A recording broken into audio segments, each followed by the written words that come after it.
Welcome to Chaos Divided, your weekly dose of Wholesome Hammer, where we explore the hobby, the game, and the lore of Warhammer 40k. We're your hosts, Nurgle Snurgle and Blushing Noise Marine. This week, we're getting down and dirty with the Dark Gods with none other than the Blood God himself, Jarrett. Hi, everybody. Hi. How's it going? Hello. Welcome Welcome Hello back. to you. Hello. I'm glad to be back. It's been a little while. It has been a bit. Are you ready to talk about the Chaos Gods? Of course I am, but I think you guys have a quote that we have to go over. You brought this You quote have a to quote. us. This is your quote. Touche. Well, in the words of a Lord of Change, Which we were ragging on before we started. four play their game on a cosmic scale, and even I am but a pawn. Pacts have been made.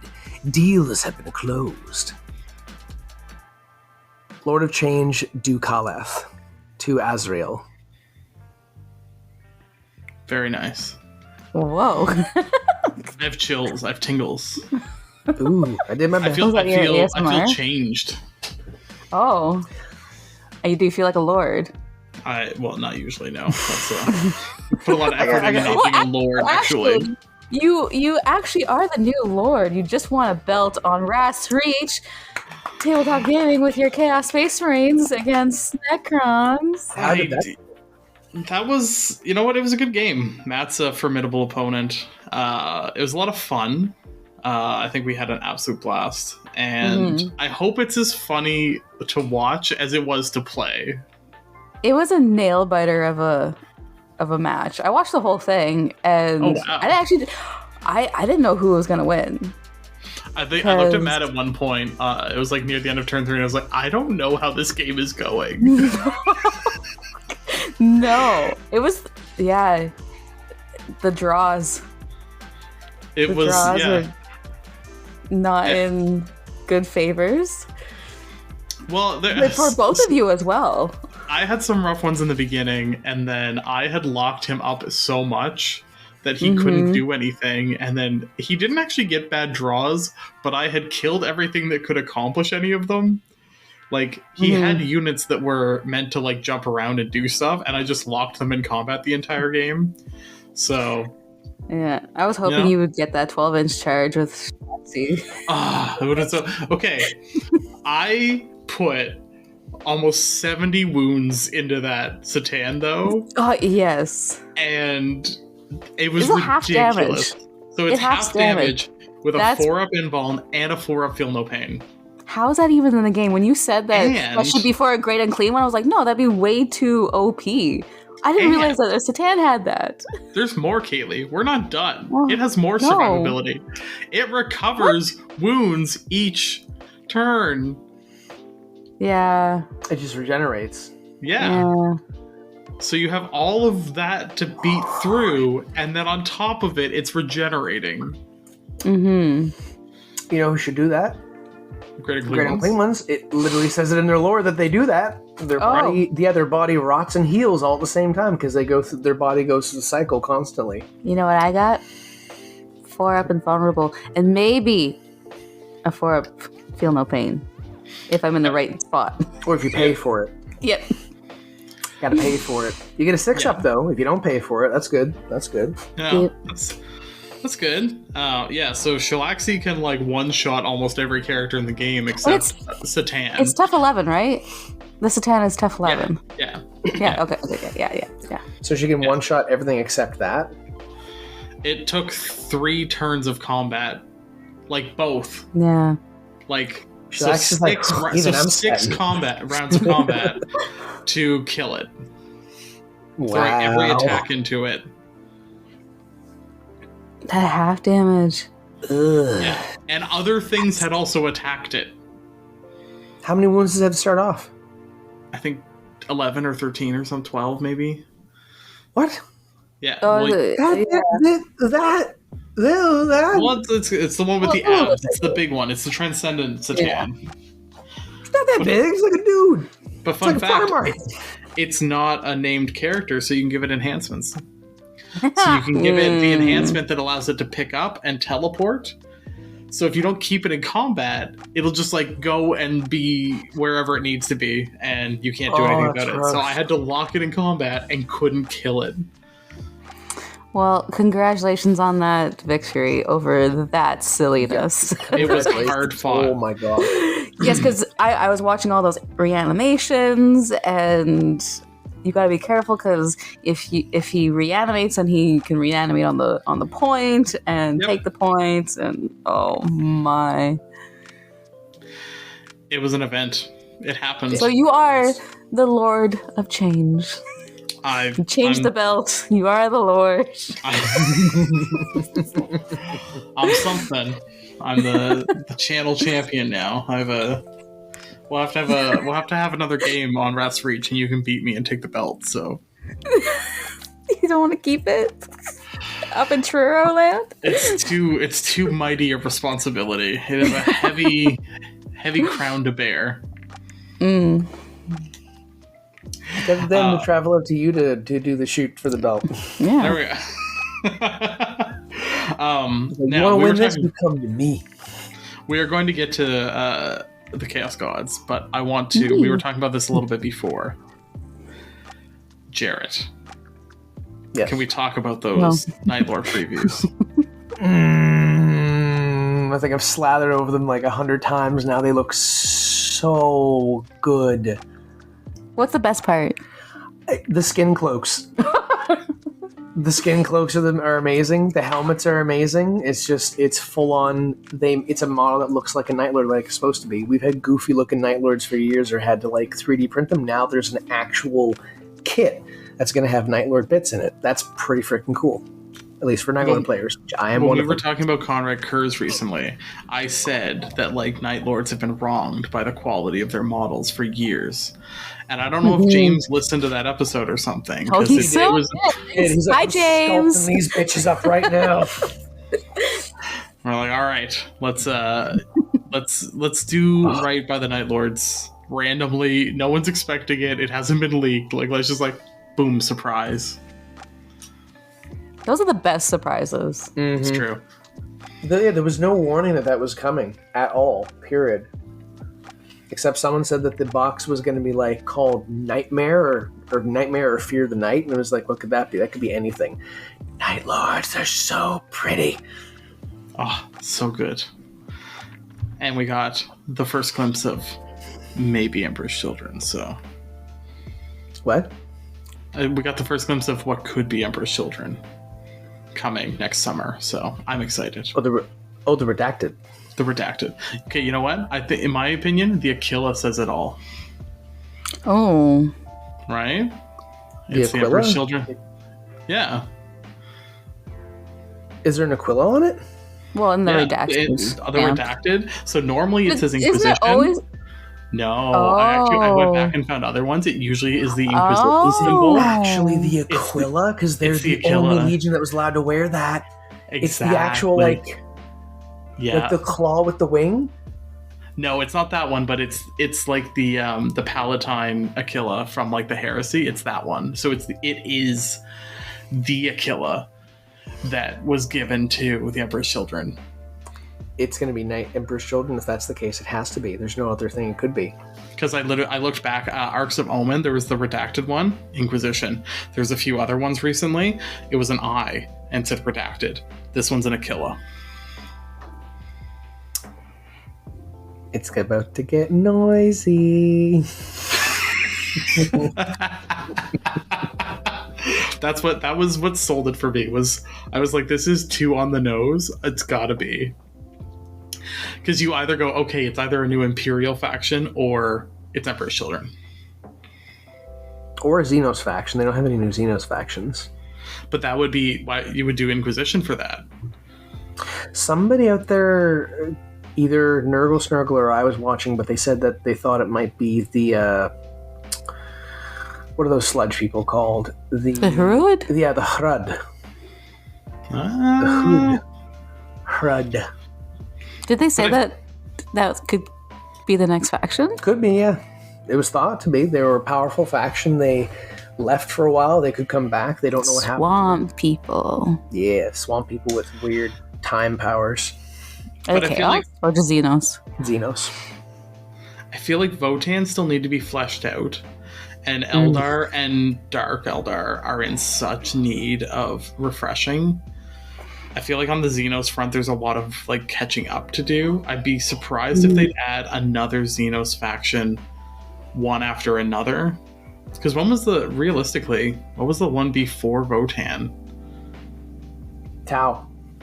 It was 2001? Third edition. Straight up Tau. Yep. 3rd edition Tau was the newest faction they'd added. So we've had like. And the last big story was Gaz? Yeah. Like Gaz coming back? Like Gazgul? Yeah, like that's the last like big story of Xenos. Yeah, like got him getting a brand new model, like a brand new model. Well, and Farsight got updated. And no one cares about Farsight. Farsight's actually an interesting guy. He is. He actually has a really cool story. And he's like maybe a little tinge with chaos. He's got stuff going on. He's holding a chaos sword. But no one really talks about him to know. You know, there's actually we're talking about Chaos Gods. There is actually a Tau related warp entity now. What? There's a warp entity because of the greater good. As the Tau have brought in more psychically attuned species, and they have begun believing in the greater good, it's created. I think it's called like the Tauvana, and it's like it is. It's like a god? Yeah, and there's because reports. Sorry. Oh, because they believed in the greater good so much, it created this god. Yeah, so the Tau have such dim souls, they don't leave an impression in the warp. But as more humans and Kroot and Vespid, and there actually is a very psychically attuned species in the Tau Empire. So as more of them believe in the greater good, it's creating this, like, Unitarian being in the warp that is like centered around the Tau Empire. The Fourth Sphere Expedition got lost in the warp and actually ran into it, and it's like a faceless being with arms made up of the different species in the Tau Empire, so it has an arm for each species. That's kind of creepy, but cool too. Yeah. And it's like not necessarily benevolent, because the greater good isn't benevolent. No. God forbid it introduces itself. You have to shake every hand. Right. That's what the watercast is for. They figure out those specifics. Well, they're definitely gonna keep that a secret. Mm-hmm. Yeah. So I think like on the Xenos front, I feel like there's a lot. Like Tyranids got refreshed with 10th. I feel like there's a lot of work left to do before adding another Xenos faction, and honestly, like they're trying to differentiate some of the Space Marine chapters more, like the Dark Angels refresh. So I'd be surprised if they add another Space Marine faction, because they're trying to build out the Divergent chapters. So I think it'll be some variety of Chaos. I'm hoping it's Emperor's Children. Yeah. Because Chaos is really 3 factions with like CSM has some like splinters basically. Honestly, they do a whole. I hope. Yeah, remember that Fulgrim model? Psych. Right. Just into the bigger 440k. It's already pretty big. He's like his body is small, wings, but the wings are so large. All right. Now, I've been delaying. We've been keeping you in anticipation, but we're gonna kick it off with Khorne. Oh, my favorite. What do we need to know about Khorne? Well, I think the first thing we need to go off is talking about what they represent. Each one of the Chaos Gods represent a particular human emotion that flows into the warp, and Khorne represents a few. They each represent almost like a coin. One side of it is good, one side is bad, because they encompass every aspect. The aspect that Khorne encompasses is rage, death, murder, violence, anger, war, bloodshed. But he also represents truth, honesty, martial prowess, respect, honor, and the skill of a warrior. So that's the things that Khorne really represents as the whole of a god. But seeing as how the human emotions that he draws upon are a little more violent, you see the violent tendencies from the warp. Well, and I think his big kind of contribution to emotions is also justice.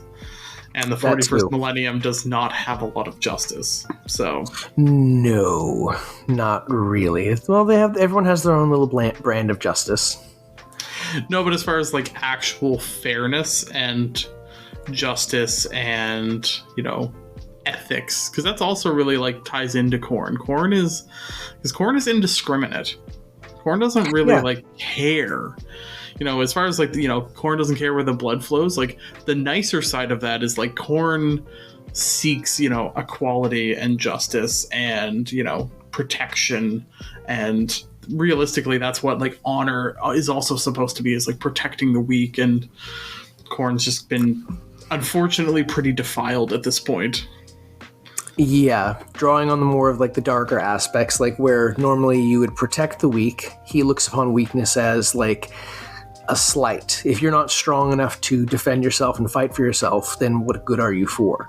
And just like that quote, he does not care from whence the blood flows. Yes, he may want it to flow from his enemies, but he is also perfectly welcome with it flowing from his followers so long as that it flows to him.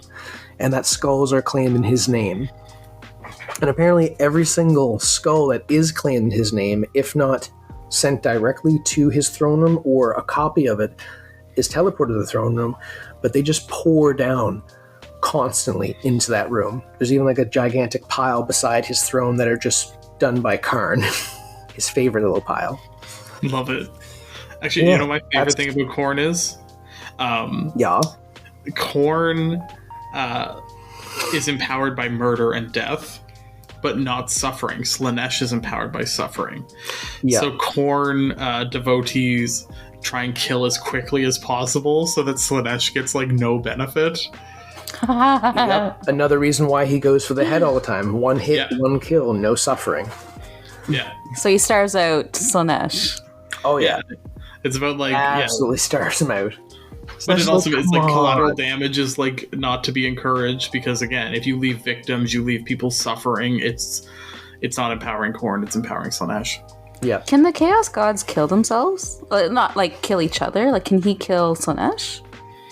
I think they try to. I don't know if they can really succeed. That's why it's like called the Great Game. Is that they like are forever locked.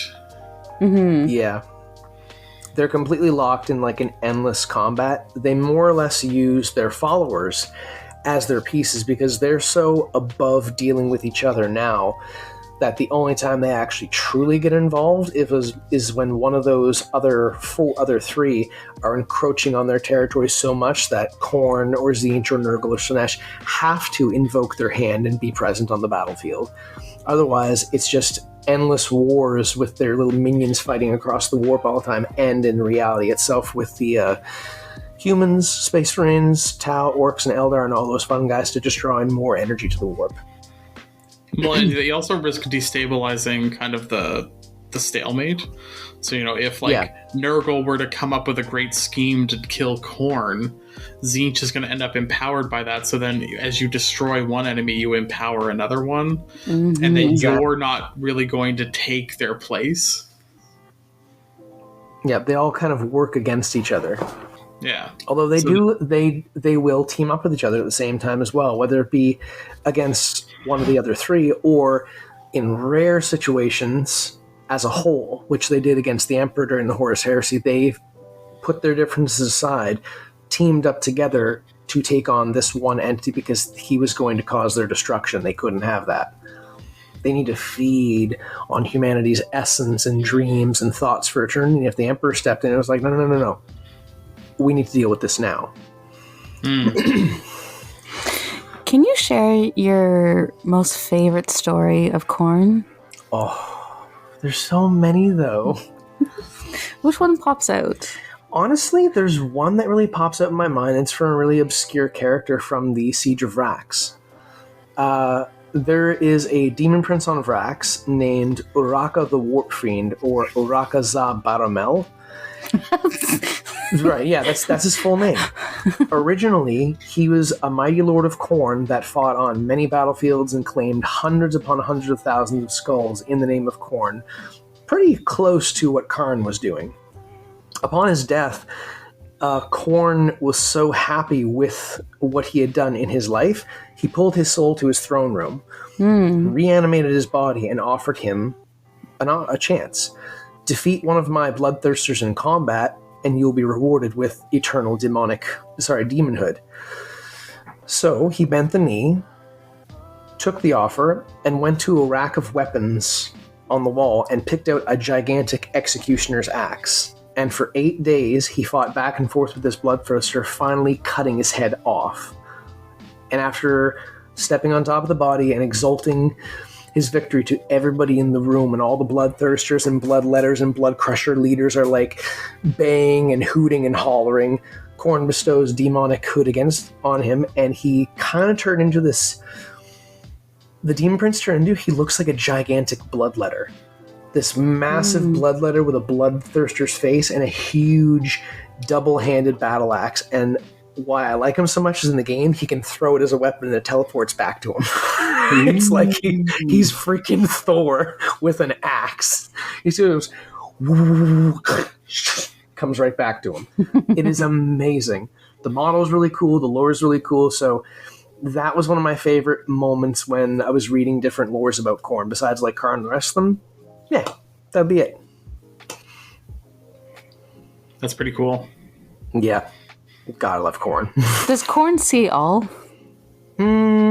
Or just when there's blood being shed?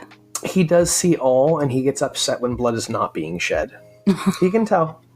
The rivers of blood flow... When there's, like, restraint? Well, yeah, because the rivers of blood flow to him from every corner of the galaxy when blood is shed in his name. And he can tell when followers are not shedding as much blood. And with that, he can either... Well, it's not like he's going to, like, put a curse on them or punish them like Slaanesh, Tzeentch, or Nurgle might. Nurgle wouldn't, but obviously Tzeentch and Slaanesh would punish somebody for not doing their bidding. Khorne will just turn his eyes away. Ooh, like a disappointed parent. Yeah. Oh, that hurts even more. You lose favor with him, and he's no longer interested in your escapades. And all you want is their favor back. Yeah.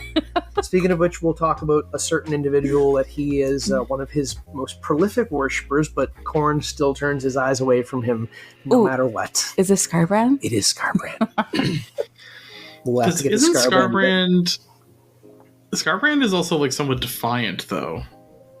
He was, but it was because he was tricked. Okay, let's hear the story.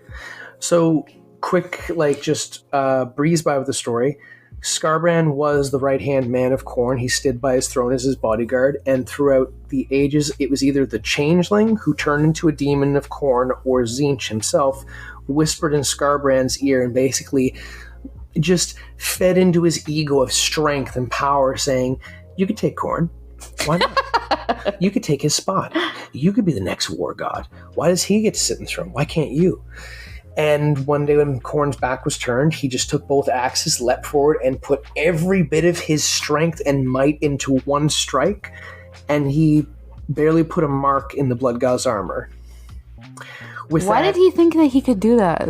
Because Tzeentch, like, whispered to him constantly about it. When you pump somebody up enough, you can almost... But if he's worshipping Khorne, he should know what Khorne is capable of, knowing that this little bloodthirster is not going to take on the blood god. But you also forget one of the key tenets of what Khorne represents. Pride. He was beguiled by Tzeentch with his own pride that I am powerful, I am strong, I can beat my master, and I can become the master. But he failed. And then Khorne grabbed him by the neck, bellowed in his face, and choked him until he was passed out, walked to the top of one of his towers, and hucked him across the realm. And he flew for 8 days and nights, and basically just carved a divot in the ground, a good old, like, golf ball friggin' slide through the mud. That's why Scarbrand's wings are all torn up. He's missing part of his face, and he's more of like a debased creature now than the intelligent bloodthirster he was before. Though he still fights in Khorne's name more fervently than ever, taking more skulls than he ever did before, Khorne doesn't give a shit because he betrayed him. And his back is forever turned on Skarbrand. Skarbrand just gets like angrier and angrier and wants to give him more and more and more, but he doesn't have Khorne's worship. So that's like the ultimate epitome of what Khorne will do. He'll just turn his back on you and give you nothing. Does Skarbrand understand what he did? And that he deserves what he got? He does, but he thinks that he can find redemption. Like, maybe if I can claim the biggest skull, then Daddy will love me again. But wouldn't the biggest skull be Khorne's? Technically, yeah. It would So you're just back in this infinity it's a loop. circle. Every day he's like constantly, no, I can't go after Dad's skull. I gotta find a skull better Khorne than will Dad. finally love me if I kill him. From what I'm gathering, He says he doesn't care where that blood flows. Nope. Right? All of Khorne's kids have daddy issues. That's what it is. They all have daddy issues. Everyone in kill him 40K because has Daddy daddy needs love. issues. Yeah, you're not wrong. The heresy is all daddy issues. The 41st millennium is all daddy issues. Yup. They're all, they are all daddy issues. So the Even real the lack of Votan are daddy issues. Votan has daddy issues? Yes. We won't get into that now, but No, some other day. should we just have a podcast, The Daddy Issues of Warhammer? That could I be love fun, that. actually. If we ever have time, we'll make that happen. Chaos Divided presents Daddy Issues Warhammer Edition. But yeah, that is generally Khorne. If you shed blood, if you pride yourself in martial combat, if you are truthful and honest, but you're also honorable and also savage and merciless, you give aspects to Khorne, because that's everything that he represents. And his demons show it too, because his demons look very much like the iconic Satan of our world. Red horns, tongue, blah. Fiery. Yeah, fiery swords. Like, when you think of Khorne, you think of Hell. Yeah, hell, the devil. That's his domain. Fire, blood, skulls, boiling metal, all that good stuff. I think Khorne isn't simple, but Khorne is uncomplicated. Yes. Like where Tzeentch and Slaanesh have degrees of complication, and their realms are like mazes, and like Khorne's is literally just this like open, blasted hellscape. Yeah. And it's fight and die, or don't, or just die. Yeah, that's it. There's no tricks. So like, you want to walk up to his throne room, like you're going to be walking right up to it. No traps, nothing. You're just going to battle your way through and get to that top spot. Do you think you could do it? No. Oh. I worship the guy. I don't fucking want to kill him.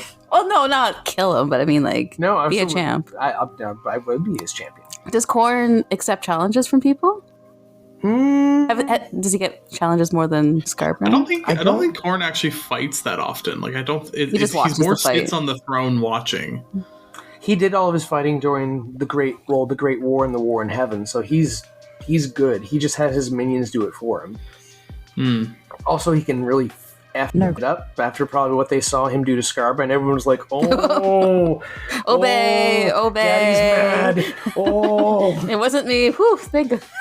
Well, hasn't he slapped around Be'lakor before too? Because Bellacor's also like an insolent, little demon child. They all slapped Be'lakor around. They all gave him everything and took it away. They all got their turns on Be'lakor. Also, side note, I'm sorry, but Khorne has the coolest cavalry in the entire game. Anybody out there that says different can fight me. I'm sorry. Demons riding giant robotic rhinoceroses as cavalry is amazing. It's just amazing. They're so cool. What's even the competition? Like Seekers?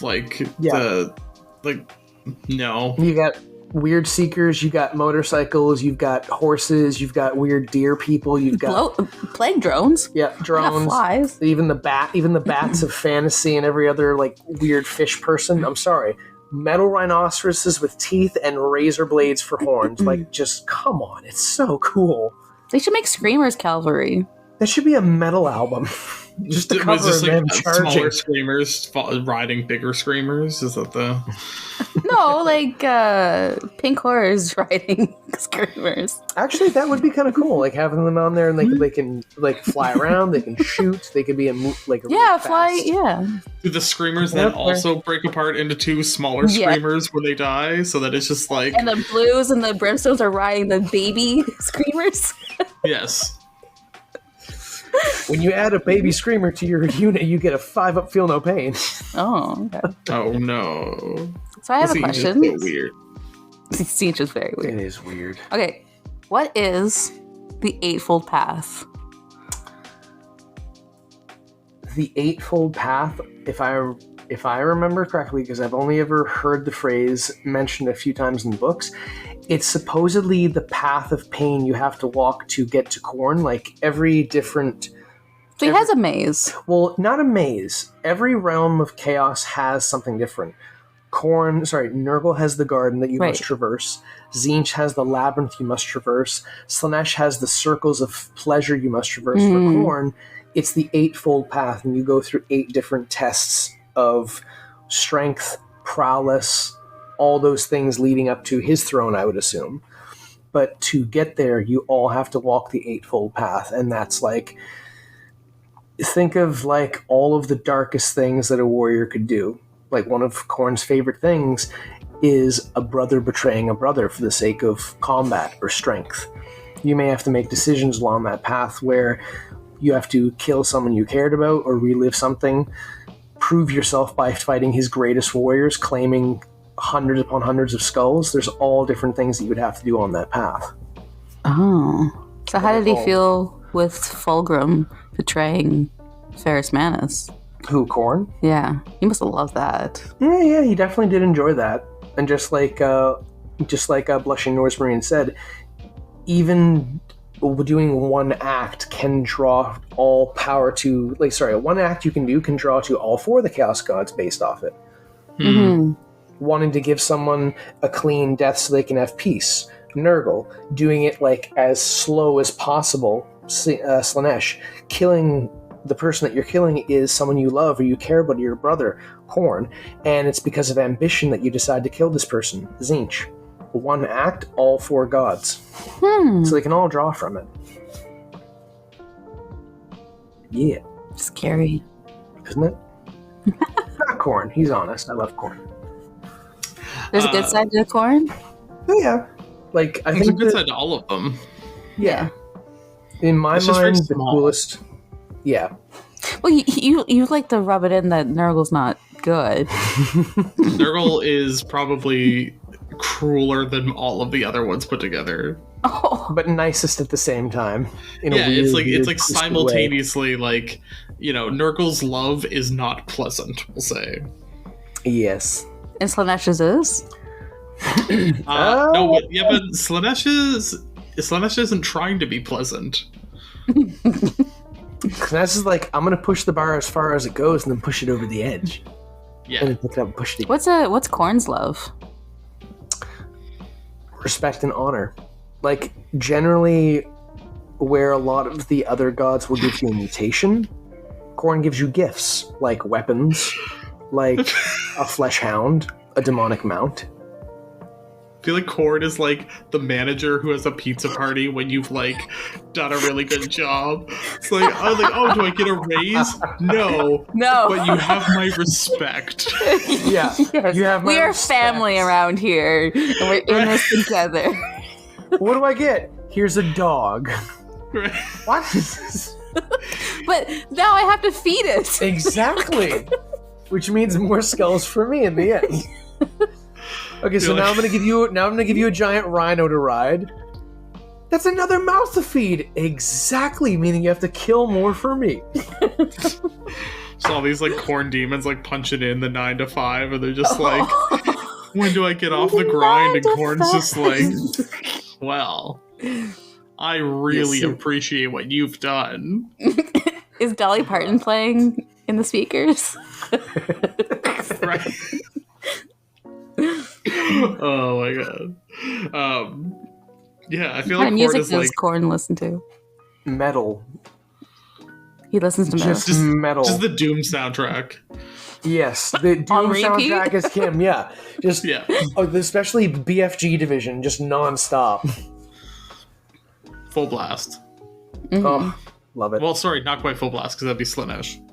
Yeah. The speed it's cranked to 8. It's cranked to 8. Slanesh is like, just a little more. Just turn it up just a little more. Well, see, Korn is sitting in the leather chair, like 8 feet, 10 feet back, enjoying it. Slanesh has his like ear right up against the thing, going, "Turn it on!" I can't hear it. You sure? Blood coming out of the nose and the eyes. Yeah, do what you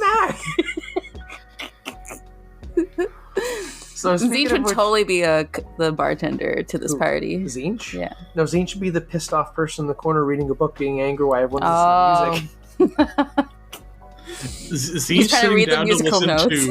to music is like Zine like puts on an audiobook and it's like, oh yeah, I guess it's this is my music. Yes. What is it? It's me droning on for hours about all my plots, about my plots, about my plots. It's me. It's me. Someone has to listen to all of Kairos's prophecies. Where's That's what he does. He's just sitting there chilling, listening to all those. Where's Nurgle? Nurgle is out in the garden. Oh, I like that. Yeah, Nurgle's trotting around with his like elderly Nurgle's man like with his brewing hands the behind his beer. back. Nurgle would you ever, actually be like- like the bartender. Nurgle's like the one that's like lovingly No, crafted all of these like yeah, making like the snacks and the charcuterie Yeah. boards and He goes in back and then he goes and gets like a salad made up, some stuff from the garden. You ever see like the old man that like walks down the street, but they're like hands behind their back, they're looking at the ground, they're just Yes. observing everything? That's Nurgle. He's just like, I love everything. I do that. Meanwhile, as he walks by, behind him, everything's just freaking dead. Aw, but ahead of me, it looks wonderful. Yes. What are you doing? Looks over. Cycle of life. Well, this brings us to Nurgle. So right. what is the dealio with the grandfather himself? I think I'm going to need Mrs. Snurgle to jump in and help me with Nurgle here. Oh, We can both talk about him. Okay. You want to talk about the good, I'll talk about the bad? The good. He's nice. And he smiles. And he says, "Good job, kid." Nurgle, he loves all of his followers, doesn't he? Yes. He really does. In fact, if he's definitely one of the only Chaos Gods you could say that has a lot of reverence and love for his followers and children. Mm-hmm. Whereas, like, Korn expects you to claim skulls for him. Zinch and Slanesh have their thing going on that they expect their followers to do. Nurgle just wants them to be happy. And through that happiness, they want to spread his gifts to others. Whenever you hear a Nurgle worshiper talking, it's not in hatred, it's not in malice, it's usually in like, it sounds like someone who is very generous and wants to give and spread and to like love all those around them. But like you said, there is that dark part to it. Well, what's this tally that he's keeping track of? The tally that he's keeping track of is the sacred number, which is, his number is 7. Mm-hmm. And all of the plague bearers count to 7 over and over and over again to remind themselves of the plagues that they're counting, and they always get to the 7 plagues of Nurgle. Mm-hmm. Yeah, and they have to remember them. They have to keep track of them. And then you have the scriveners who will keep track of all that stuff and make sure that all the plagues are being kept, because they have to keep track of that to give back to Nurgle so he can make that perfect disease. And that's what he's brewing, is the best disease ever, because he wants everyone to taste it. He's like a freaking chef. Take a little sip of this. How is it? Doesn't he need salt? And unfortunately, like, that's the dark side of Nurgle too. Though Nurgle does love all of his worshippers and teaches them about life and rebirth and acceptance, he also tells them to give into entropy and give into sadness and give into what's the other word I'm looking for? It's when you give up. Apathy? Maybe apathy. He teaches them to let go, because no matter what you do, things will rot. Things will die. Things will move on. And you can't stop that. So when you realize that you can't stop that, you have nothing to do but be happy with the time that you have and what you have. Therefore, that's why his worshippers have these like ecstatic grins on their faces and look happy and want to spread that love, because they realize life is shit. And it's okay. It's okay, because we're all going through that shit together. Unfortunately, the people that are not touched by Nurgle yet see that shit that they represent, which is their bodies are withered and rotten. They have pox and boils and every disease you can think of. They're rotting, but they're also alive too. Some are caught in between life and death, which is the gift that he gives. And to many it is repulsive and disgusting. But as a follower of Nurgle, they see the beauty in that, because they don't have to worry about the end. They can accept it and move on with happiness in their hearts, where most people probably move on with a lot of fear in their hearts of what comes next. But they're okay with it. It's the acceptance of there is an end and we all follow that same path, that same rhythm. Yeah. You could say Nurgle is probably, like, I think he's more one of the philosophical style of gods when it comes to the Chaos Pantheon and what he represents, that whole life and death, decay, rebirth, the cycle of everything just going around and around and around. It's really beautiful. Nurgle is really beautiful, which is why they gave him a garden. Beauty in rot. It's true. Like a lot of philosophies, the goal is to attain a state of like contentment and peace, and Nurgle gives that freely. You don't have to work for it with Nurgle. I remember the word. It was entropy. Oh, you'd already said entropy, so I did. Okay. Yeah. There's a lot of words.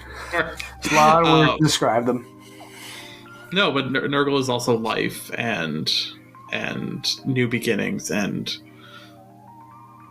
the birth of potential, really. I think it's Kugoth makes a comment in the Total War series where he goes, "A fertile universe pregnant with plagues." They just want to spread life around. It's disgusting. Impregnate? Yep. So tell me about this Isha. Isha is in the only girlfriend of all. The ugliest Chaos God has a girlfriend. Oh, not by choice. Not by choice at all. She was snatched. So during the war in heaven, when all the Eldar gods were being destroyed by the Chaos gods during Slaanesh's birth, Nurgle stepped in during that whole ordeal and grabbed Isha and whisked her away to the realm of chaos in his garden. How he keeps her locked up, I'm not sure. Some say she's in a cage, some say she's there willingly, others say that she's kind of become part of the garden herself, but whatever the reason may be, or how she is there right now, his whole deal with her is that he gets her to taste all of his concoctions he makes in his brew, every disease, because Isha is the Eldar god of life and regeneration, which is probably why he has such an affinity for her. So when she tastes this stuff, she goes through that disease, and she goes through it, but then she also heals rapidly as well and comes back to normal. So Nurgle gets to watch the disease, see what it does, and if he likes it, he puts it out into the universe. If not, he goes back to the pot and starts to stew some more. But isn't she creating the antidote? She does, because every time that his back is turned or Nurgle's attention are in other places, Isha supposedly whispers out to all those apothecaries, healers, seers, nurses and doctors in the universe, and she whispers into their minds the secrets of how to cure his plagues. May take a couple of years or centuries, but she still does this and helps them along their way. So if Nurgle stopped feeding Isha, then he could create the ultimate disease. Yeah, he could. He actually was close at one point, but then Kugoth ruined all that for him. Oh. How do you do that? Do you think maybe Isha's actually... Because if Nurgle is even just the conception of life, is Isha just one of Nurgle's, like, dimensions, like one aspect of Nurgle kind of acting as the counterbalance to Nurgle himself? Like, where all the Chaos Gods have these paradigms that they either like kind of teeter-totter back and forth. Nurgle's maybe broken them into two entities, but they're still two sides of the same coin. See, I believe that specifically because of something that happened also during that war. Slaanesh was going in killing all of the Eldar gods.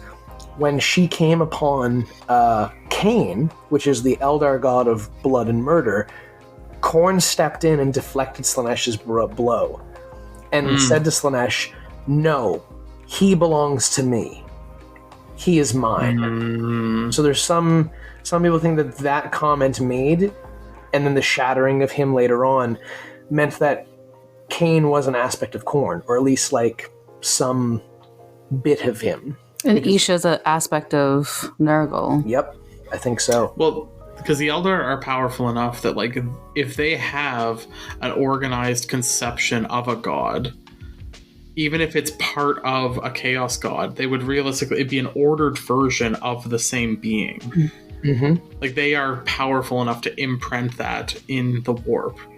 So it could just be like the Eldar believe so strongly that their gods exist, so thus there are parts of Khorne, Nurgle, Tzeentch that... And Slaanesh that are within them. Yeah, that I don't... What would be the equivalent of Slaanesh, and I don't know what the other...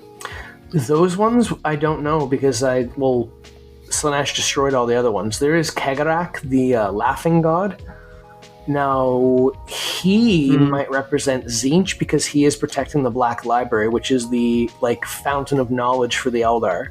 Somewhere in the Webway Gates, there's this place called the Black Library that him and the Harlequins protect. That Aram's trying to get to right now. Yeah, because the Eldar created Slaanesh, so I don't know if there'd be an equivalent that Slaanesh has an aspect that... But the other three, I could see the Eldar having seen these, like, elemental natures, assigning order and structure to them, thus creating a separate entity that is both part of and distinct from I think their, like, chaotic nature. Ynid may be the new one that represents kind of the Slaanesh. She has aspects of Slaanesh, or... But she's the god of death, isn't she? But that might be the exact opposite of Slaanesh, where Slaanesh is like a continuum. She is a final. Slaanesh is all about life and doing the most out of life, whereas death could just be the end of that. Yeah. That's interesting. That is an interesting idea. And just like Slaanesh gains pain and pleasure from life, there's power that they gain from death when it comes to Ynid. True. And look at the Incarn. It looks pretty Slaanesh-y, if you ask me. Like, you look at that model, there's aspects of Slaanesh in that model. Like, straight up, when it first came out, I thought it was just a new Slaanesh model. That's fair. I actually was looking at it this weekend, and I was kind of like, I kind of want to paint one of those, because it is very, like, Slaanesh-y. Put some big demon wings on that and a scorpion tail, boom. Badass demon prince right there. Oh, you got to do the bull horns. That's all Slaanesh is all about. For some reason, bullhorns. I have some reason to believe that probably has some history to do with ours somewhere, like in maybe Middle Eastern mythology, because I know like cows were very like worshipped back then. They're still worshipped now, so it could have something to do with that. I think it's supposed to be like bulls are a symbol of like sexual virility. And Slaanesh also embodies like animalistic sexuality. Yeah. Well, isn't there like a demon or a symbol of the devil that is like... The Baphomet. Yeah, Baphomet. It's literally... Well, a Keeper of Secrets looks like Baphomet. Yeah. Yeah. So, yeah, Slaanesh is also supposed to be... Because, like, where... yeah, it's kind of that other side of, like, being the god of love is the god of lust. So it's that, like... unloving, unfeeling, just animalistic need to like procreate basically is part of Slaanesh. Yeah, Slaanesh is gonna get real weird. So let's get into Tzeentch before we get real strange. We'll hold off on Slaanesh for a bit. So Tzeentch, he's probably one of the gods that I talk about the least. I like the least, but is pretty weird. He's hard to like because he's like. He likes it that way, I think. Yeah, because he's all like plans within plans, and like he's the chaos god that could win, but he doesn't want to win, so he has to defeat himself. Like it's very like What I find I don't like about him, like especially the line of units they have, or just like his faction as a whole, is that when you look at the other three, everything kind of fits together. They all make sense. Like you got the plague bears, you got the flies, you got the beasts. They all match. The corn guys, you got bloodletters just riding different things. That's what they're all about. Slanesh, same thing. You got demonettes and fiends, which look like they belong. But then you look at Tzeentch.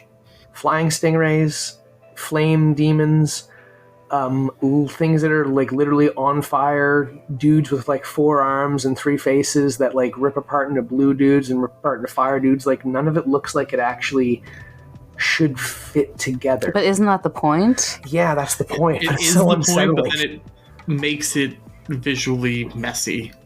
Yeah, Like it's really Tzeentch like, doesn't have an aesthetic. I think that's why like people who like Tzeentch tend to go more with Thousand Suns, because they do have a coherent aesthetic, and they do have a coherent like concept. Whereas Tzeentch demons, they're all over the place. yeah. So when you think of Tzeentch demons, what would you like to see? I'd like to see more avian stuff, because when I think of Tzeentch, I think of avian. Like when you think of knowledge, you think of like owls. You think of like symbols of birds and Chaos stuff. owls? Yeah, chaos owls would be cool. That'd be cool. The only avian thing you have is a Lord of Change, and then you have a flying stingray with a mouth, and then you have fire people. Best way I can describe them. And then you have these little demons with multiple arms and faces that all split into smaller ones, and they split into little balls of fire. I'd like to see like more avian stuff there. Well, the struggle is like the flamers, like the whole fire thing, is also kind of Korn's thing. Yeah, Like Korn aesthetically is very tied to like flame, fire, lava. So like they're sharing that. So again, it just like makes them very messy. They look like Tzeentch looks like he pulled aspects from all the other 3 gods into his faction. If you look at them, like I see Nurgle, I see Tzeentch, I see Slanesh, but I also see Korn in every one of their models. What's a change caster? So a change caster Is it like a void in a robe? Nope. The change caster is an upgraded horror who has a little more intelligence, and they usually lead their guys, and that's the one who's on foot. Oh, sorry, I'm thinking changeling. Oh, the changeling. Yeah, so the changeling, we don't know what his original form was, and neither does the changeling. Oh, okay. The only one who knows the changeling's original form is Tzeentch. And in return for his services, Tzeentch will return him to his original form.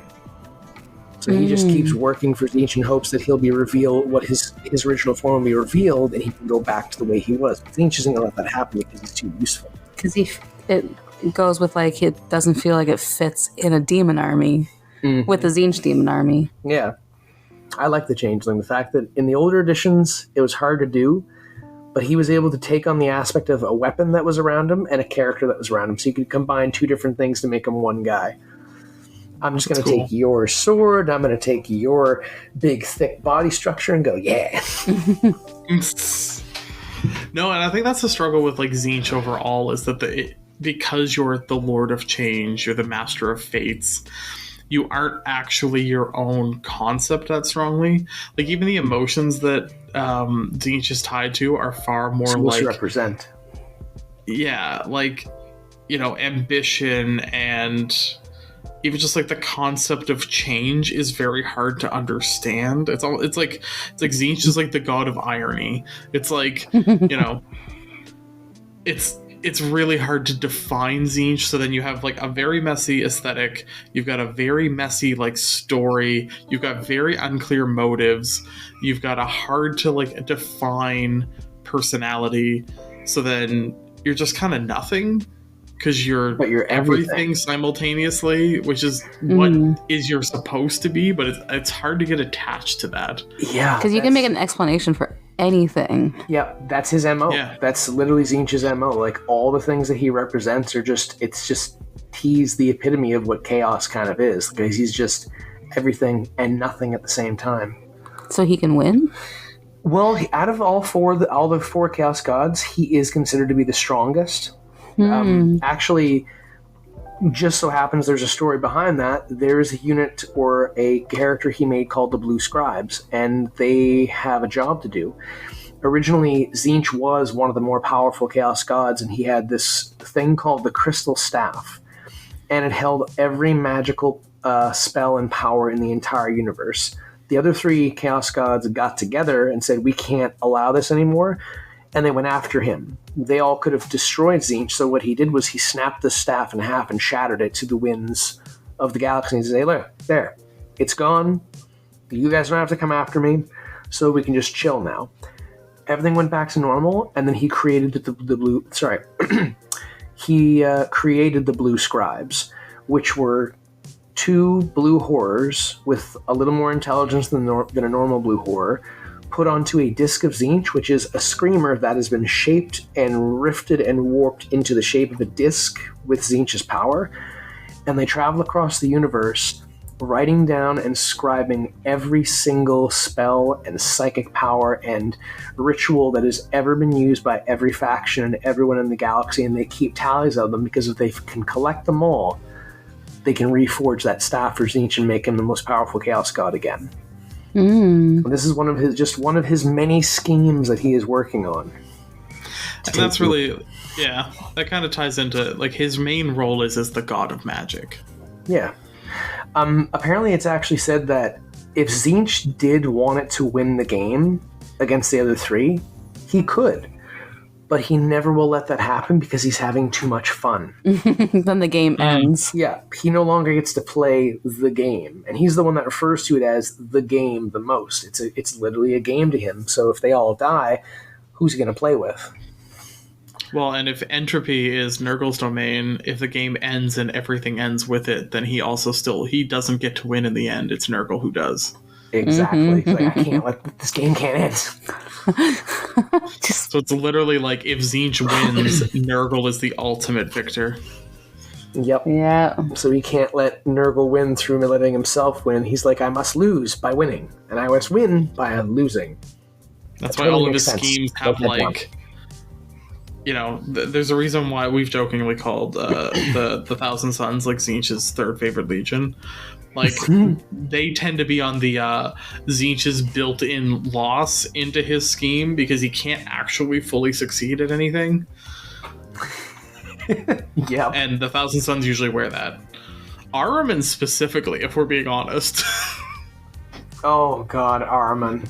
When Ahriman isn't wearing it, Magnus is usually wearing it. So anyway, it's not those two. It's it's Fate Weaver. Yeah, That's more sucker.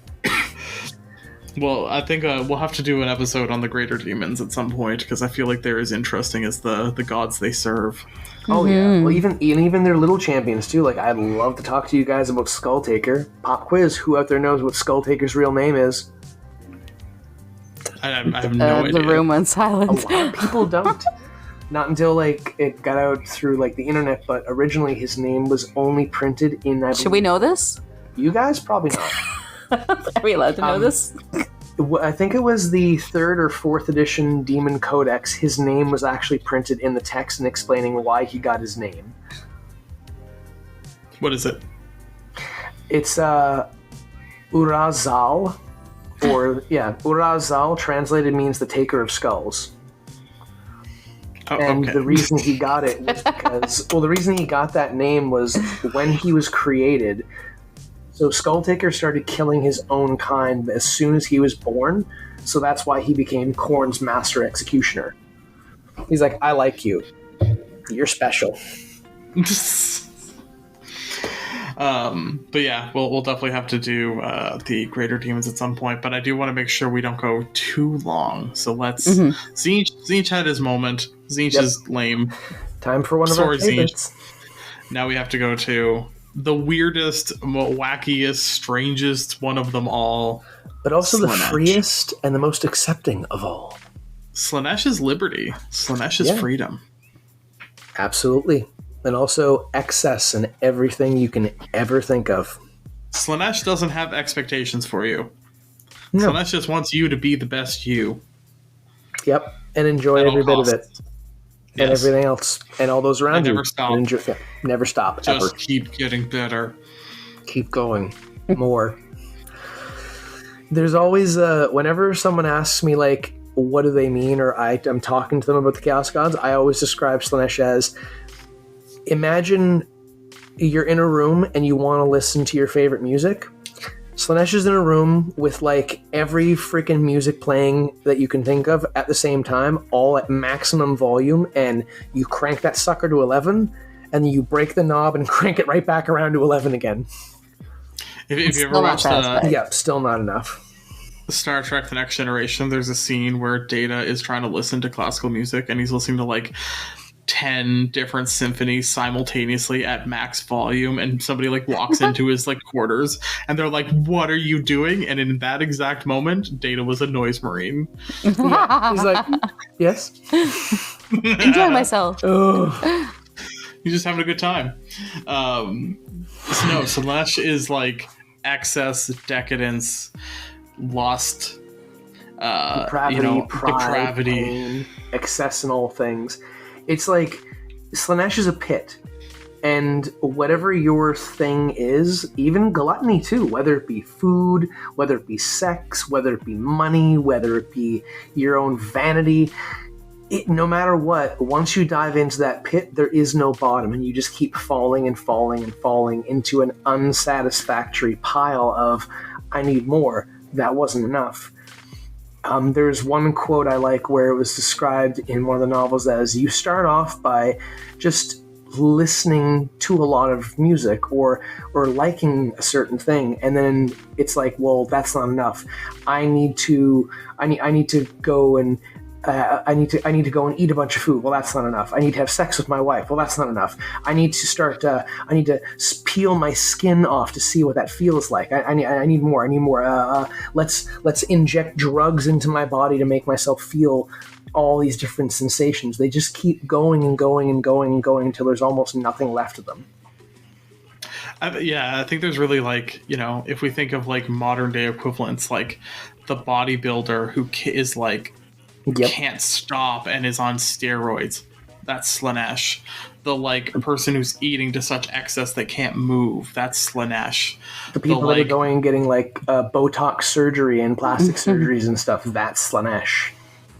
Yeah, it's really like, it's, to put it into like a Christian sense, it's like sins are usually pretty tied to like, Korn has murder as a sin, but like Slanesh has the rest of them. Yeah, like all of them. And Slanesh is very like, it's, even though they're very sharing, it's very self-centered. Like, it's all about you. It's about what I can experience, what I can do, what things can I have. And sharing them isn't exactly something I know that a lot of the followers do. Like, some of them do, but a lot of them kind of want to hold it over everybody else's head. Like, well, I've done this. Well, I did this. Well, I peeled this. Well, and if Nurgle is like that philosophical contentment and peace, Slanesh is the opposite. It is like an unending need for more. Yeah. Like it's a perfect sense of just pure desire. Yeah. And it's like you said, Slanesh is also freedom and acceptance, love, caring, all those other good things that go along with it, to the extreme as well. But like, to follow Slanesh is to have true freedom and to do anything and everything you want and not really feel bad about it because it's an experience. And that's what the idea of Slanesh is, just experiencing every little thing that this existence has to offer, squeezing every bit of juice out of that fruit, experiencing every little bit, every little drop of life, because there's so much to experience, and why not taste it all? That's the draw that Slanesh has on its followers. And it's true. It's more fleshed out actually in fantasy as to how people become worshippers of Slanesh. Just because there's,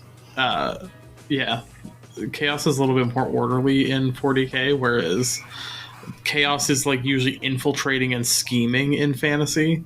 But yeah, it's usually like, somebody yearns for more than they have in some way, shape, or form, and then that leads them to start hearing like the dark whispers of Slaanesh. Yeah.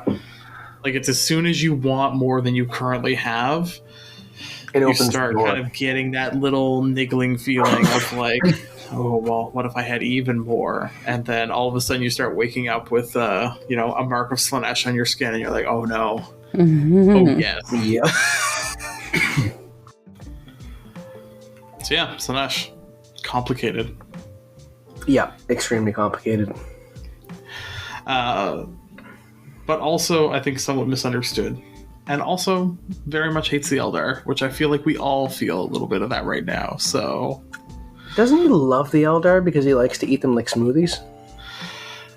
I don't know if it comes from love. Like, Slaanesh is the god of love. I don't know if, I think it's I think Slaanesh, of all the Chaos Gods, is actually the most angry at existence. Like, their own existence. Okay. Oh, really? Yeah. Like, Slaanesh doesn't want to be Slaanesh. Is he frustrated? Well, because it's like, Khorne, Nurgle, Tzeentch kind of just, like, came into consciousness, whereas, like, Slaanesh is literally, like, ripped out of, like, the warp in, like, a violent action. Like, there's no warp rift that created Khorne, Nurgle, or Tzeentch. They were slowly born from all, like, the emotions that poured in. Like, very, very slowly they got to wake up. It's like the pure... slapped awake. Yeah, it's like the pure opulence of the Eldar, like, tore Slaanesh into being. And in this, like, giant surging action of, like, violence and excess, just started consuming that, like, entire civilization. Yeah, and in comparison to, like, how long it took the other three to form, it was like millions of years versus a matter of centuries for, like, how fast Slaanesh was created. So no, Slaanesh, like, hates. I think there's a degree of, like, hate with, because the other Chaos Gods don't really hate. Slaanesh does. Slaanesh, like... Yeah, he's got some hate for him. Yeah, like, there's a reason why, like, Slaanesh is, like, an Eldar word for, like, she who thirsts. Because Slaanesh is out to get the Eldar, specifically. And even, like, Shalaxi has this, like, single-minded, like, predatory aspect. But it's filled with, like, intention. So, like, Slaanesh is far more, like, purposeful than the other Chaos Gods are. Like, one-track mind on what they're doing. Because, like, Slaanesh's whole... Like, besides all the decadent stuff, Slaanesh's number one goal is to get those Eldar souls. Well, Slaanesh also wants the Dark Eldar. Slaanesh wants all the Eldar. That too, yeah. They just find different ways to stave it off. But, like, yeah, he wants them souls really, really bad. Yeah, and this is why, like the reason the Dark Eldar just do raids into real space is because if they spend significant amounts of time, Slaanesh will find them. So that's it. Yep. Like, they live in Kamora in the Webway purely for the reason of hiding from Slaanesh, because they want to keep living their lifestyle that they had before the fall, so they will attract Slaanesh. Oh yeah, and Slaanesh's soul, like, he will still take their soul. That's why they like torture people too.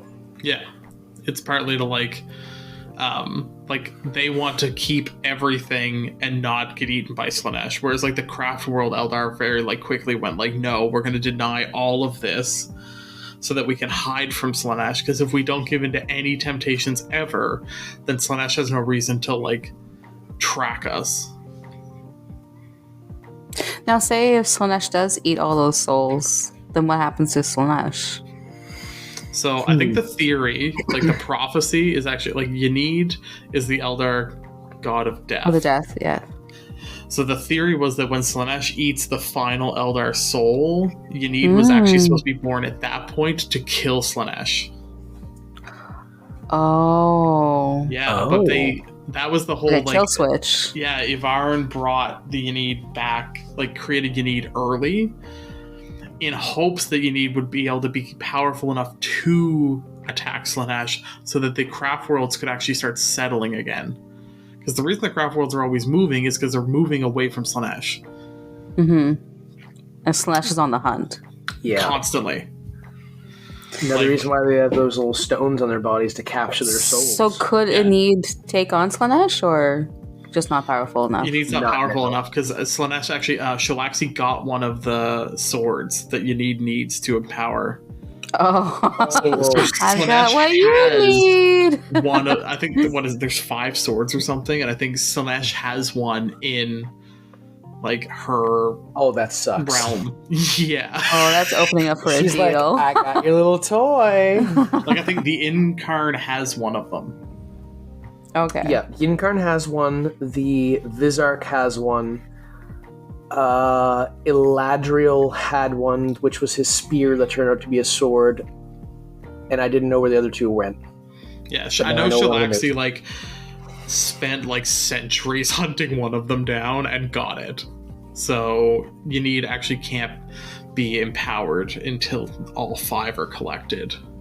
I love plot armor. Yeah. But Which, I mean, Slaanesh. maybe. I don't know. Slaanesh is, like, pretty... Like, Slaanesh's realm of all of them is actually the hardest one to penetrate. Yeah. Mm. Well, his is like welcoming. Yeah, There's no gates. There's no guards. He wants you to come into his realm. Yeah. It's a bad place.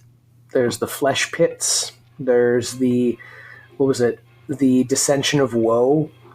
There's the meadow of slumber, I think it's called. Like his realm is messed up.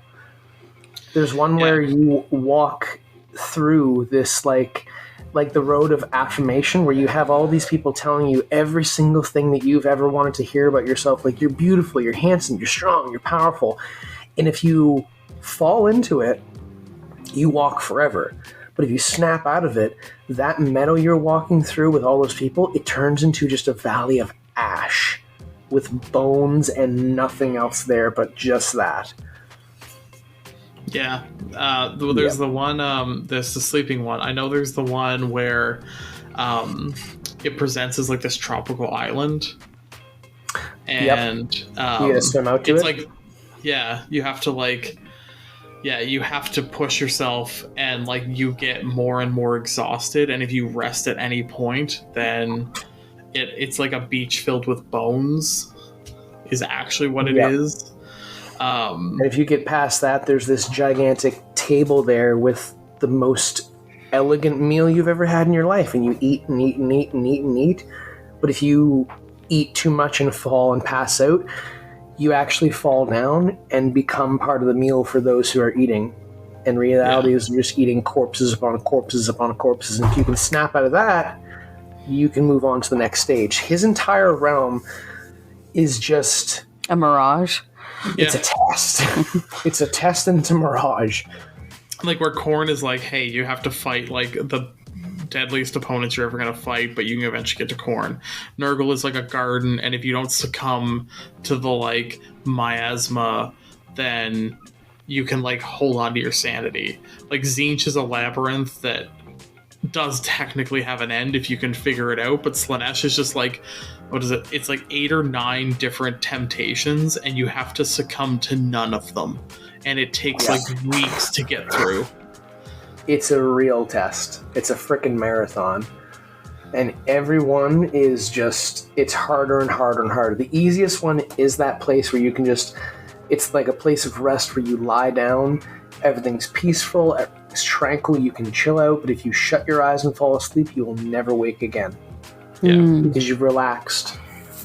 But even like the affirmation, it'll like appear differently. So like if you are like a planetary governor, it'll appear as like your entire like populace is chanting your name.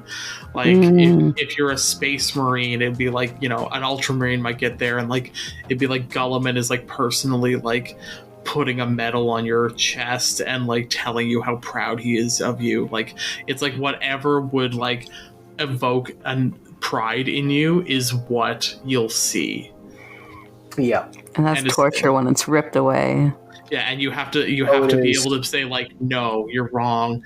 This isn't, like, you have to stay humble. You have to just, like, not let it build you up as people are, like, the nicest things to you that you've, like, wished for your entire life that you would hear. And even then, if you get all through this and get to that palace, the doors open and Slaanesh strides out. And no one can ever tell you what Slaanesh looks like because every person that's made it there has never come back. Ever. Well, Fulgrim's hung out with Slaanesh. Yeah, Fulgrim, well, yeah, I guess he's a little different. There's also apparently, there's a rumor that there's some Grey Knight that made it all the way through, and then at the very end he succumbed to Slaanesh's beauty and pledged his loyalty to her as her Silver Knight. Oh. Yeah. Slaanesh is powerful enough to corrupt a Grey Knight. And polish his armor. You're not gray, you're actually silver. He follows her in with that booty, hell yeah.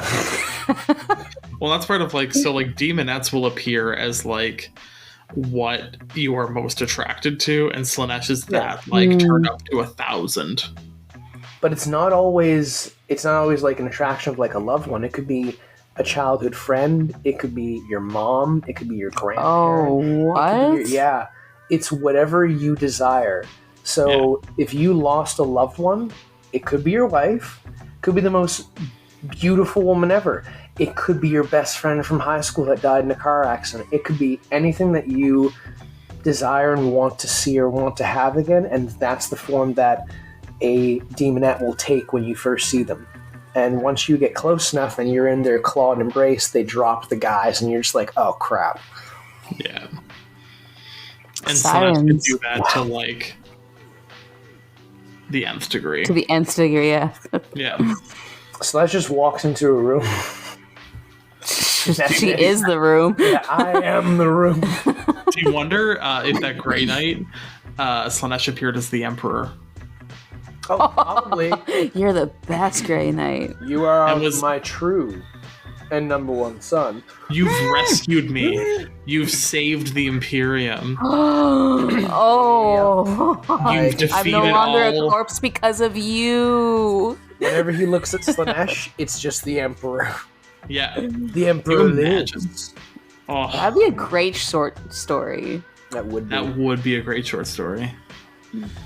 You, like, go through all these challenges and then you find the Emperor and you're like, oh wow, I did it.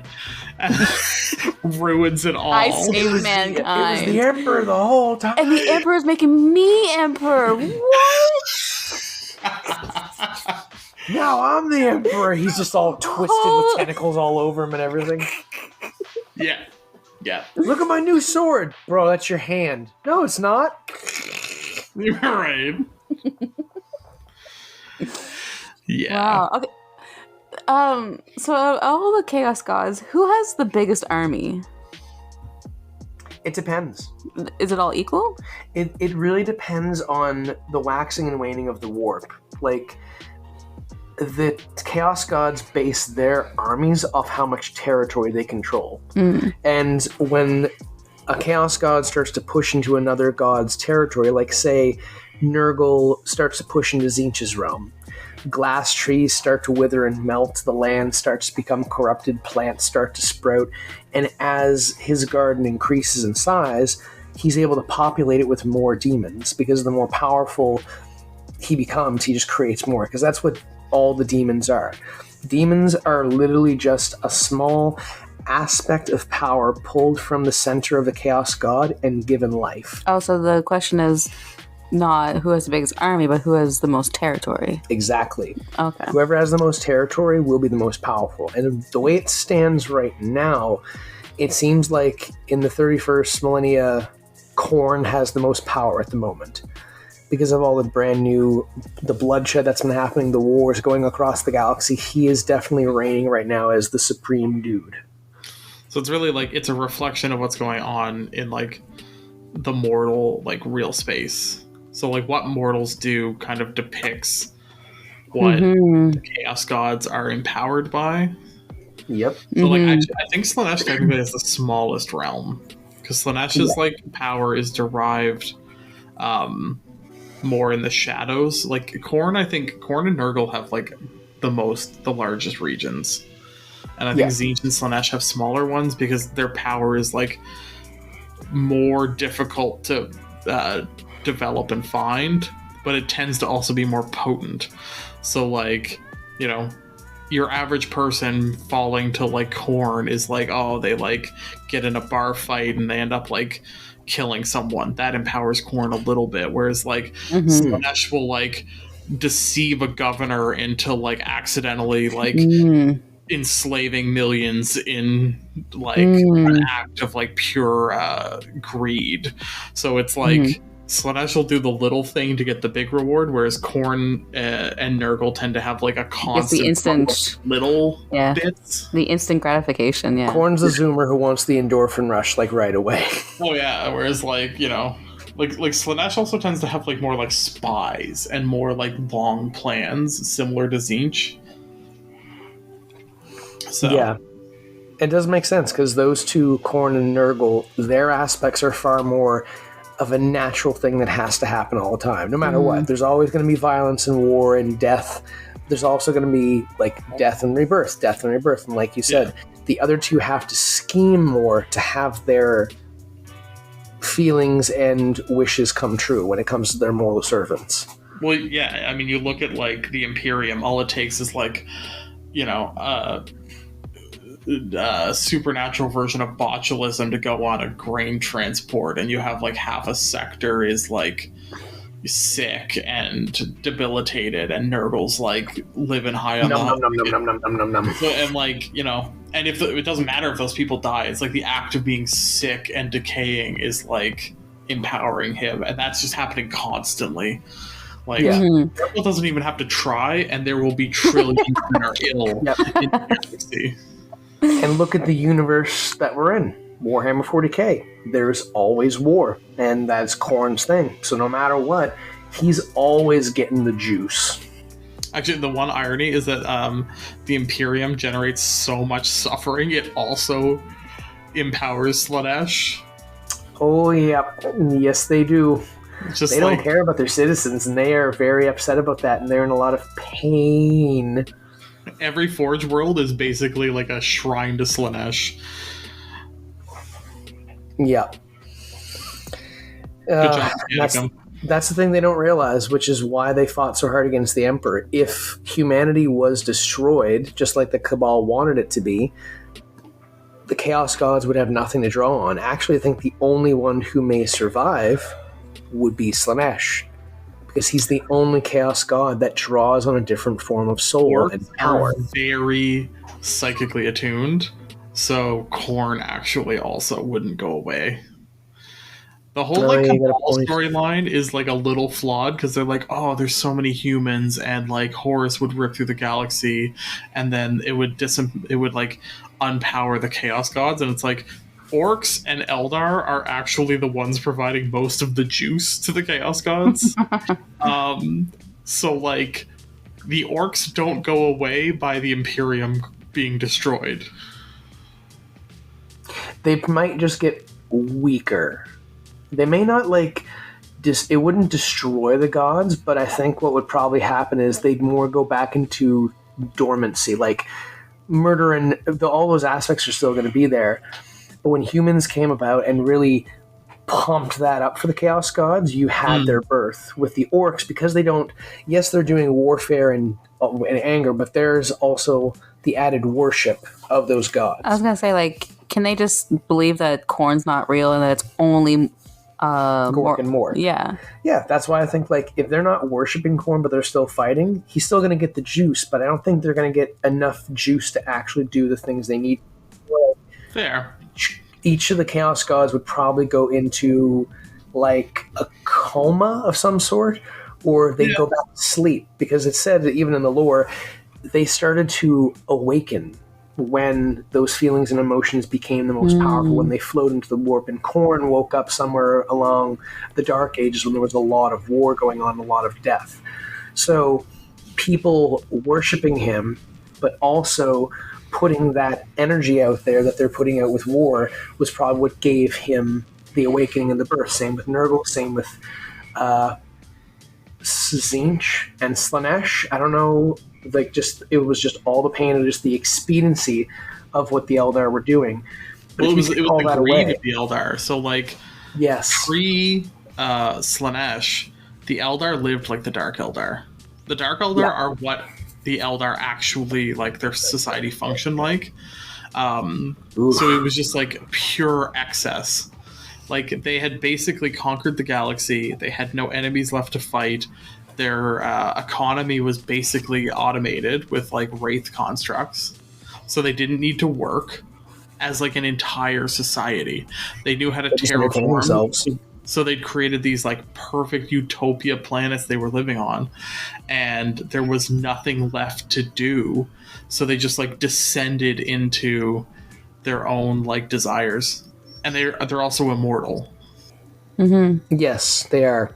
They're kind of like the Eldar DoorDashed their way to creating a Chaos God, is what I'm saying. I look at them as like a version of Space Vampire, where they get all decrepit and old looking, but then as soon as they like slap someone in the face 6 times, you're like, oh, I feel great. Yeah, I mean, there's even some of the what is it? Fabius is having a conversation with a Dark Eldar in one of the Primogenitor books, and he physically sees this Dark Eldar do something to somebody, and he starts to rejuvenate. His skin gets brighter, there's less wrinkles, he seems younger. They draw that energy in so that they don't have to give that energy to Slanesh. And it keeps them alive. Gross. Really Dark gross. Eldar are messed up. Yeah, they're probably one of the more messed up people. They're the one faction out there that they say, if you ever find yourself fighting the Dark Eldar, don't get taken as a prisoner. You're better off shooting yourself in the head. The Lucius is actually one of the few, like, non-Eldar to go to Gamorra. And he actually defeated their gladiators, so he's, like, weirdly somewhat revered in like, Dark Eldar society. So if he went back, they'd be like, "Oh, it's Lucius." Yeah, they would. They would. They get excited. They were messed up, and Lucius is like a deeply flawed person. He went back to Emperor's Troll like, "Man, you thought we were messed up? Right? They're messed up. Yeah, they are. What do you mean, Lucius? Like, you see my face? Look at my face. That's like their furniture all the time. They're like, we don't do what they do all the time. We have like stuff to do. We have responsibilities. Like, I think I was listening to Adeptus Ridiculous once, and they said that the Dark Eldar will capture you, take you as a slave, make you work, and then when you're done working, you can't work anymore. They give you to somebody, and they beat you and torture you and do all manner of things to you over a period of like years, because they'll keep you alive while they do it. And when they're finally done and they've taken all the energy the way they can from you, they give you to Homunculus and he turns you into furniture. yeah, But you're still alive. yeah. It's like a couch. You sit down and it goes, oh. Yeah, you lean into it. Oh. Gross. Yeah, they need that pain. They will keep you alive. They're gross. Mm-hmm. Yeah, they're the worst. Do we want to dive into them? At some point, yeah. That I think that comes with a strong warning before we Put it this way: the Dark Eldar make the Night Lords go, yeah. Right? Yeah, it's like the Dark Eldar At least make their the skin Night is Lord, red. Yeah. the Emperor's Children, the Word Bears, like all the ones that you're like, wow, those guys are pretty messed up. They look at the Dark Eldar and they're just like, well, we're not them. Yeah, well, at least we're not them. We at least kill our victims. They keep them alive, man. Like, oof. They The Emperor's Children will eventually kill you. Yeah. They just knuckle bump. We're not as messed up as them, man. Yeah, thank God. Whew. We're not the bad guys. Yeah, we're not the real bad guys. I mean, we're bad guys. We're not bad guys. Yeah. It sounds like a political move on the Emperor's Children. The Night Lords trying to convince everyone that they're not that terrible. Yeah, there's like a whole campaign. Look, everybody, you could go with us, or you could go with this. Opens a sheet with a Dark Elder on. You want this? The Emperor's Children, the suffering you can trust, is like their slogan. Better the devil you know. Yeah, Like a that's photo what we with a know. big thumbs up. Call us one now, 8100. Suffering are us. You'll suffer, but not as bad as with the Dark Elder. We're not weird about it. Leans over. The phones have been ringing off the hook.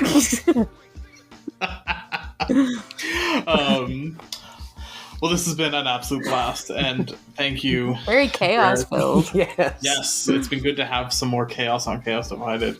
Any last thoughts before we wrap up? I'm excited to hopefully come back and talk to you guys about each one of the champion demons of the Chaos Gods and what their stories are. 'Cause there's a few. There's quite a few, actually.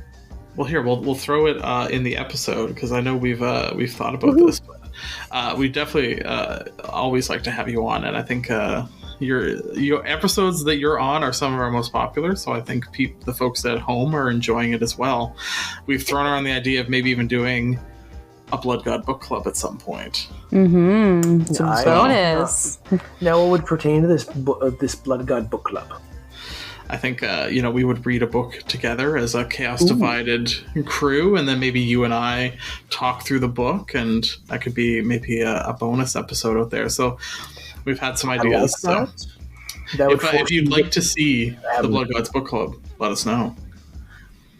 I would love to be back on for a book club with everybody. Yeah, put it out there.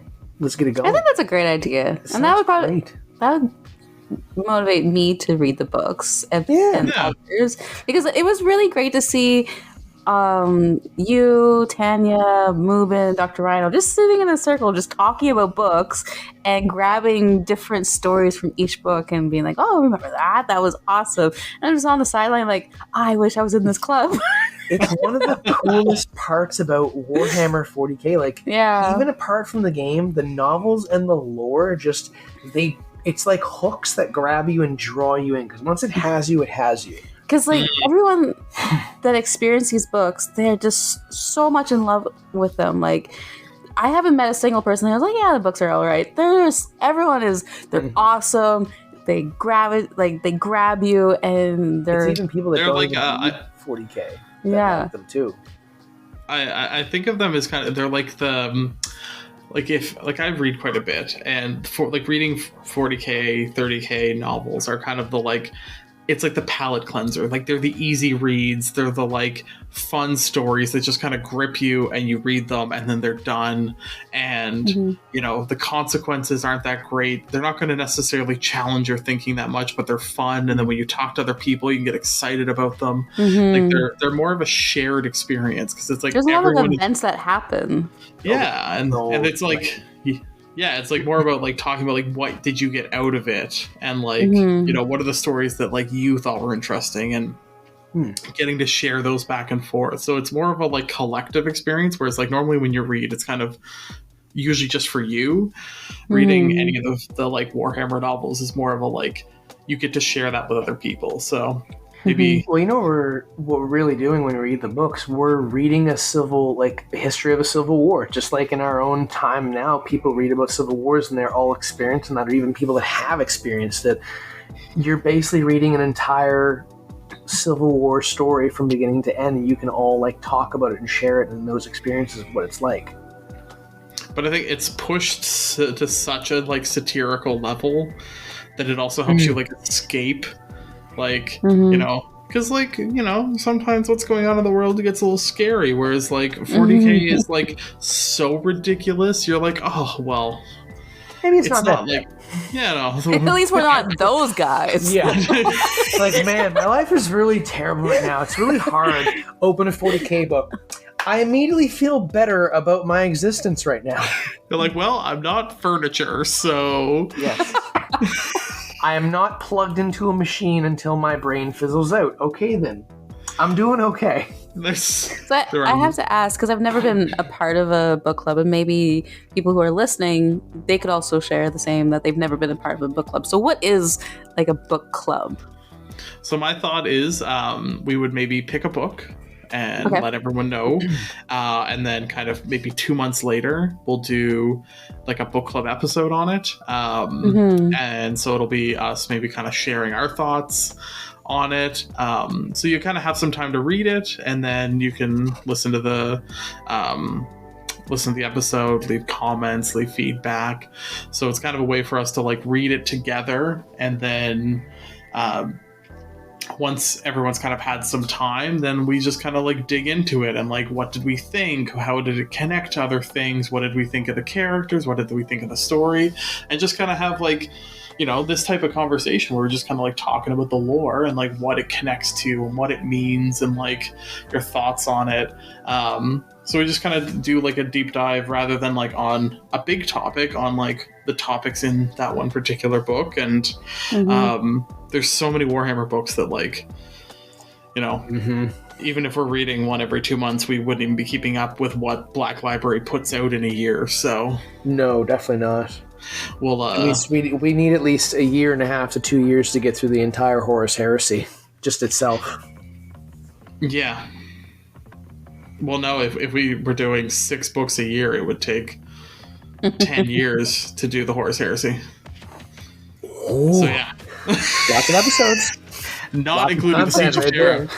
Chaos Divided, lasting 10 years. Chaos Divided, the Siege of Terra. We're finally there, guys. We made it. Chapter went. But no, Jarrett, you're always welcome on. I love talking to you. I don't. Maybe Kaylee doesn't like you being on. I don't know, but I love it when you're on. Do you like when I'm Why on would I Snurgle? not? Of course I do. You love when I'm on Snurgle? I love it. I just wish we had a better setup instead of we have like an earpiece for each person and sharing a microphone.